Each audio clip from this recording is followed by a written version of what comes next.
I've taken from the streets of the Bronx to this moment on Hollywood Boulevard. And this all feels, I don't know, kind of surreal.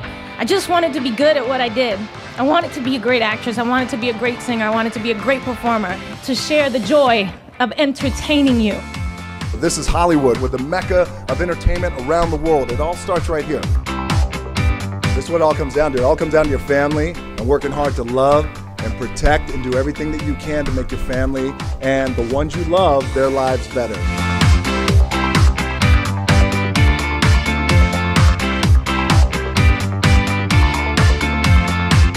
It's thrilling to have Anna May Wong, the first Asian American actress, as my neighbor. We could actually start our own little Chinatown right here. I think about what a star is, and I think about a star being liked for so many people. A star you can always see even in darkness.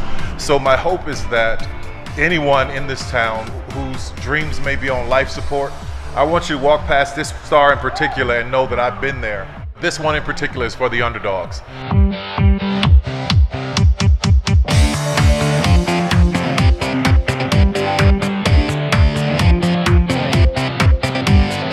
It's an incredible day. I'm trying to soak it all in.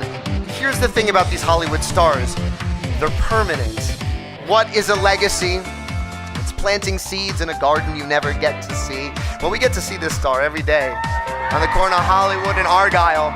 Lo único que les puedo decir es que siempre recuerden que trabajando mucho, sin descansar y respetándose uno mismo y respetando a los demás, se pueden lograr cosas que uno nunca se soñó. Gracias a todos mis fans por estar aquí y un beso a Colombia y a todos los colombianos que están aquí. Gracias por venir. I feel like a lot of people probably only ever thought I'd make it to the Walk of Shame, but here I am. Today for me is a celebration of something that my dad taught me, and that is to thine own self be true. And if you walk along this boulevard and you look at these names, there is a power that lies in that. There's a power in believing in yourself.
Stewie Valley, Hooley, Hollywood, where any office boy or young mechanic.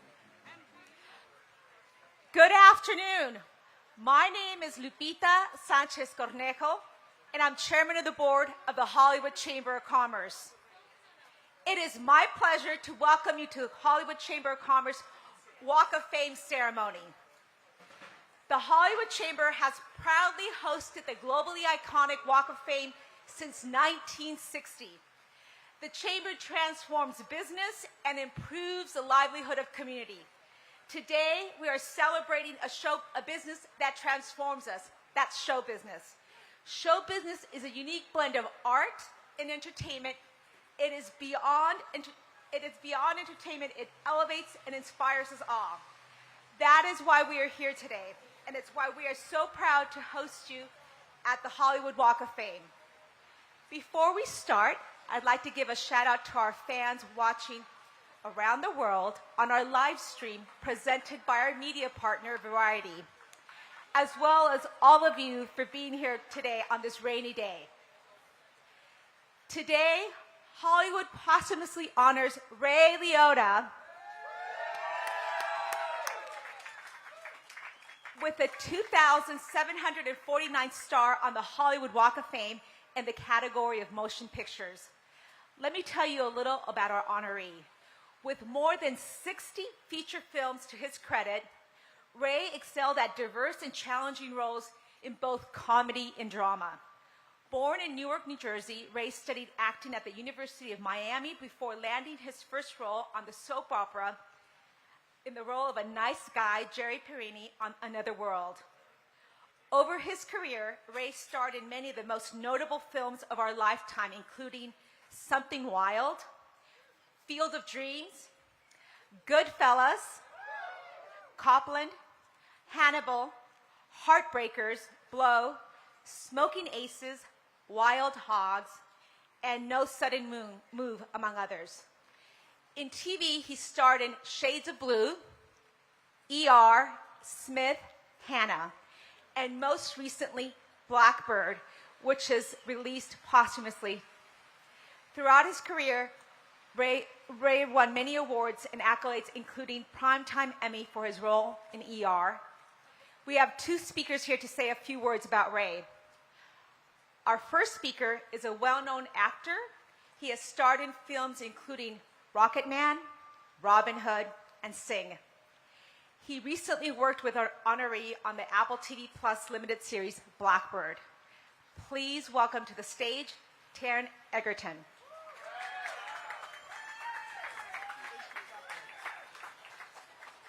Hello. It wasn't my intention to bring this weather from Wales, but here we are. I didn't know Ray for a long time, but the time I did spend with him was very important to me. The best actors have always understood that to convincingly depict the most important relationships in life, it's necessary to break down barriers and create intimacy as quickly as possible. When I first met Ray, I was, frankly, a bit scared of him. He was a tall, imposing man with a very intense gaze and an air of what can only be described as menace that emanated from him. This was one of the things that made him such a compelling screen presence. The other thing that made him so extraordinary to watch was his unparalleled capacity for vulnerability and tenderness. It was this side of himself he first showed me when I stepped on the set of Blackbird to play his son 2 years ago. I'd been trying to figure out how to approach him when he saw me, headed straight for me, and hugged me without saying a word. It sounds insignificant, but it wasn't. It instantly put me at ease, and a bond formed between us that I have always found it quite hard to describe. But I believe you can see it if you watch our on-screen relationship in Blackbird. Over the ensuing few weeks, we created a handful of scenes depicting a father and son whose love for one another is profound.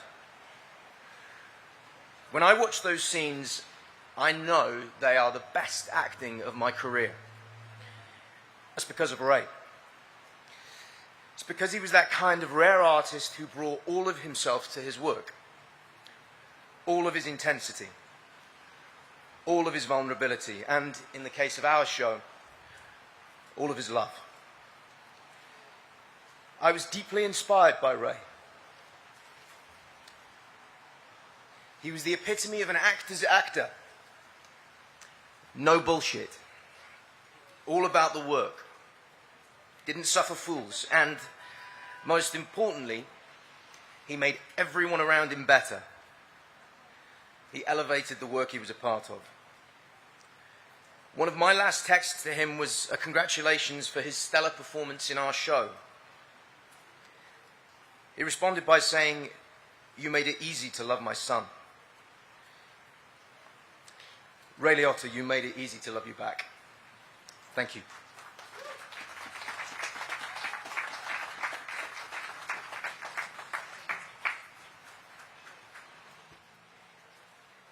Thank you. Before I invite our second speaker, we have a few VIPs in the crowd today supporting Ray.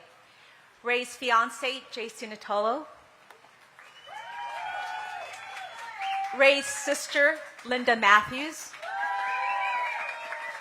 President of Universal Pictures, Peter Kramer.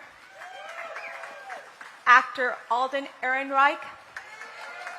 Actor Paul Walter Hauser. Writer Dennis Lehane. Director David Chase. And actor O'Shea Jackson Jr., who is celebrating a birthday today. We also have a chamber VIP in the audience today, Matt Fritsch. I would also like to give a special thanks to the LAPD. A big shout out to Terry Davis and our production team for getting all of this together today under these conditions and the heavy rain.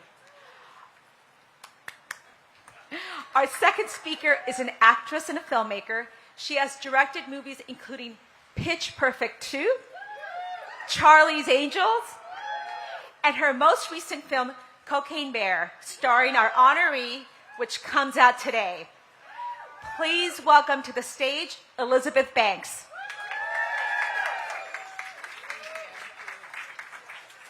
Thank you.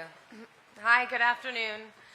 I'm really honored to be speaking today. My name is Elizabeth Banks, and Ray knew me as an actor, director, and producer. I had a special bond with Ray. We met on a little film, The Details, back in 2010, and he blew me away. I always admired his acting, but I genuinely enjoyed him as a human. Although he's known for playing tough guys, I found him to be charming and a little mischievous, which made him interesting as both an actor and a man. And truly perfect for Cocaine Bear, the film that we recently made together. It's a total romp. It's a zany horror comedy. And after he read the script, Ray asked me for more jokes. He was like, "Everybody's got funny lines. I want to be quirkier." He got the tone, and he came to set every day excited, committed, professional. When any actor of Ray's caliber puts trust in you as a director, it's a gift. But Ray gave me so much more.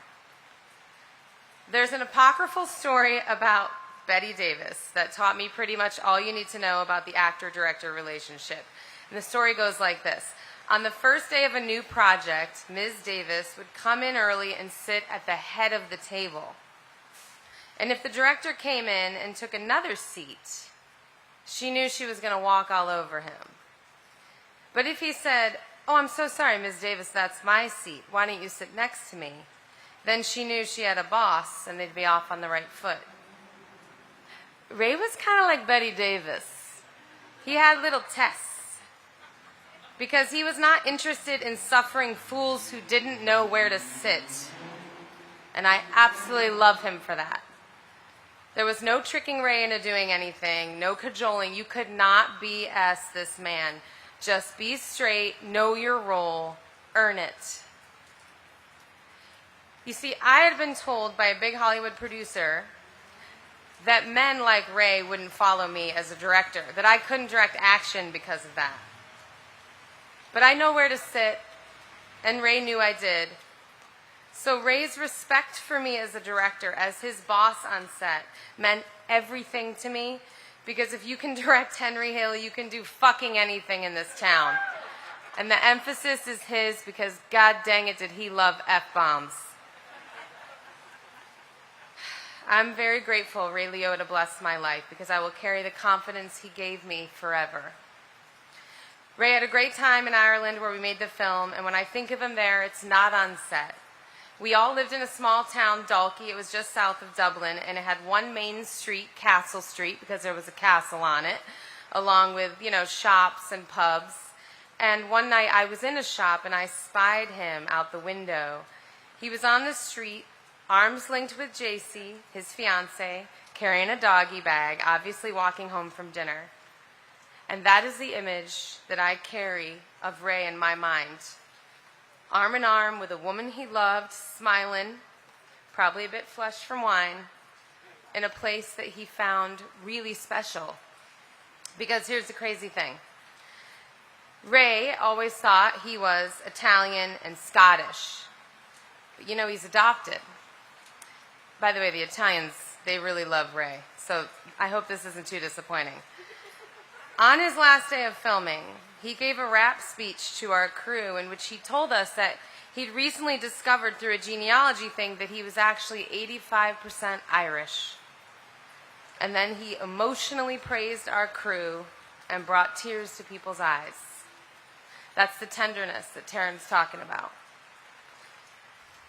My friend Sigourney Weaver, she and I were texting about Ray, and she just said, he was an authentic, true blue guy, and I couldn't agree more.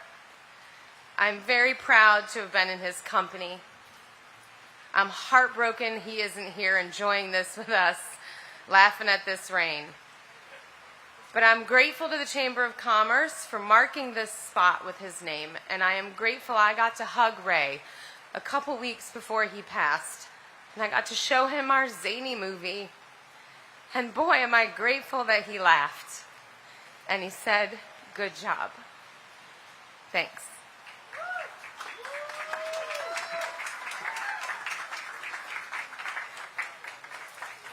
Thank you so much for those beautiful words.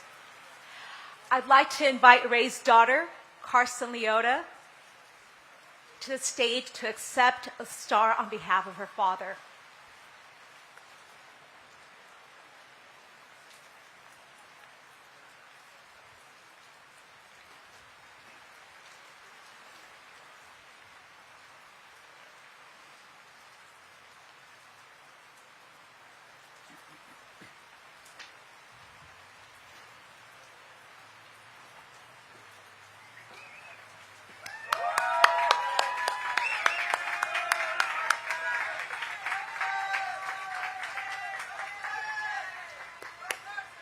The Hollywood Chamber of Commerce administers the Walk of Fame on behalf of the City of Los Angeles.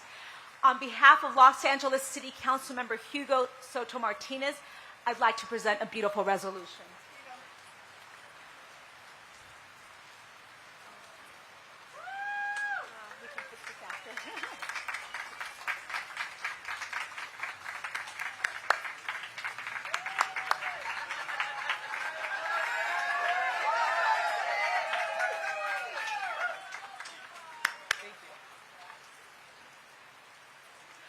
On behalf of the Hollywood Chamber of Commerce, we now declare today Ray Liotta Day in Hollywood.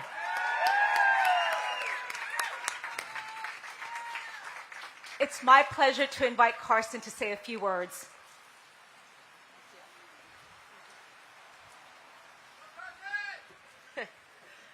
I'll start by saying thank you so much, Dad, for this rain. It's been really awesome and easy for everybody to deal with. I'm going to start with a letter that Mr. Martin Scorsese wrote for today. I'm sorry that I can't be there in person today for the unveiling of a star for Ray Liotta. After Goodfellas, I always expected that I would work with Ray again. I thought he would always be there. I still find myself thinking, when will Ray and I make another picture? And then I remember he's gone, far too soon. We think we have enough time, but we have no control over our fate. As so many filmmakers and fellow actors can tell you, Ray was a remarkable talent. On Goodfellas, we were working improvisationally most of the time, and the core group consisted of people I'd known and worked with for years. And Ray jumped right in. He never missed a beat. He fit in perfectly, and he was able to roll with the punches, figuratively and literally. Ray endured a terrible loss in the middle of the shoot. His beloved mother was dying, and he was called to see her one last time. We talked, and I told him he had to go and be with her, but he absolutely insisted on staying and finishing the day. I'll never forget how he built from what he was feeling in the moment, and on camera it was transformed into the euphoria of celebrating the Lufthansa heist. The release, the mourning, the grief transformed into uncontrolled laughter. Actually, the laughter was tears. Only an artist of Ray's caliber could have achieved this. It was a deeply moving moment, one that I'll never forget, and neither will Ray's fellow actors. That included my father, who was in the scene with him. As I said, I always expected to work with Ray again, at least once more. Now we're honoring his memory. Ray Liotta, he was truly one of the greats. If anyone is deserving of a new star on the Walk of Fame, it's Ray.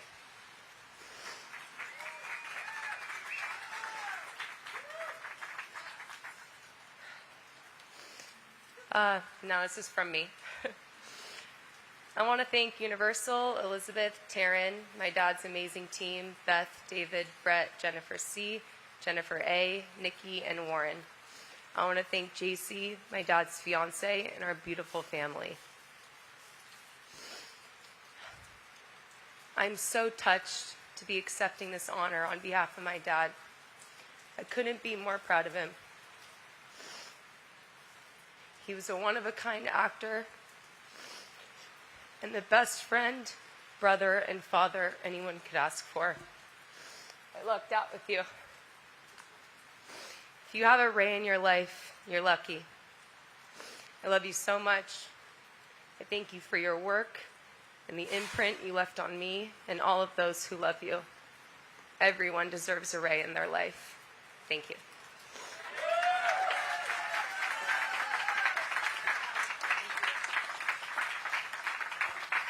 Thank you so much.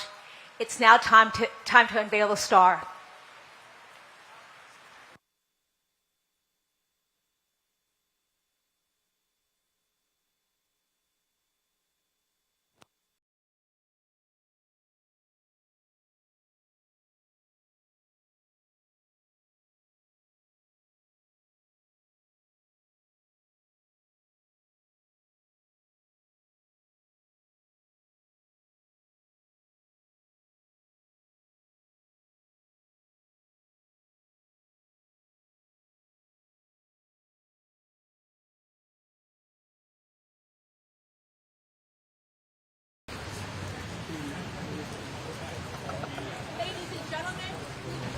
Welcome to the Hollywood Walk of Fame, Ray Liotta.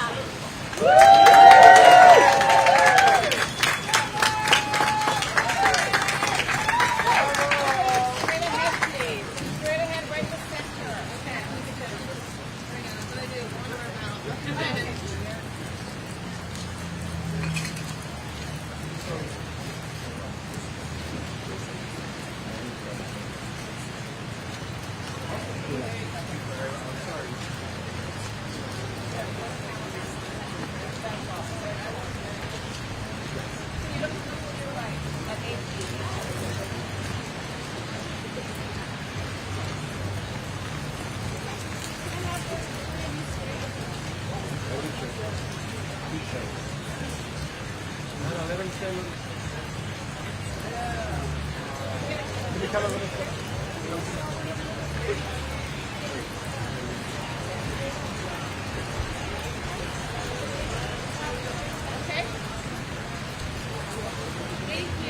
What's the three shot?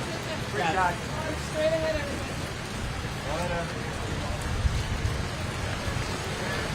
Oh my god. Yeah, you gotta put your hand over it.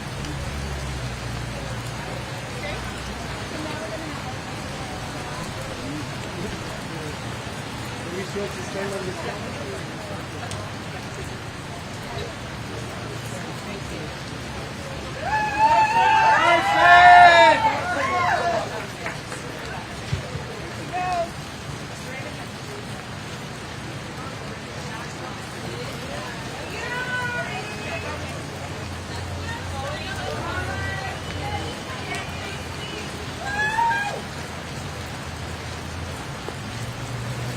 Right him up.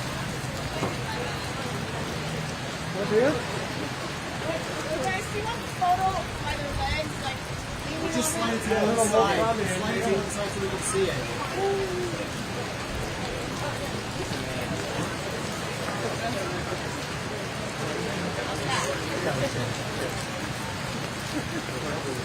Ladies right over here.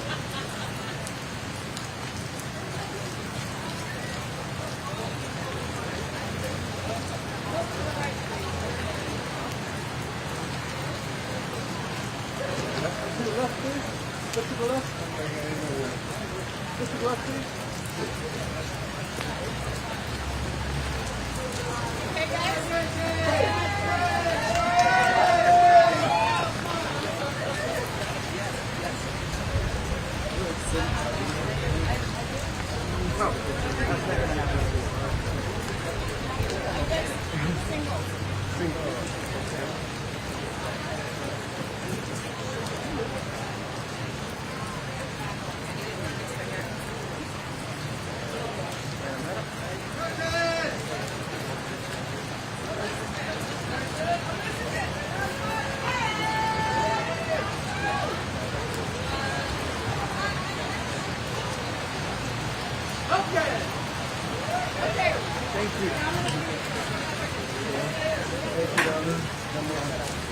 Whoever's interviewing, please sit down.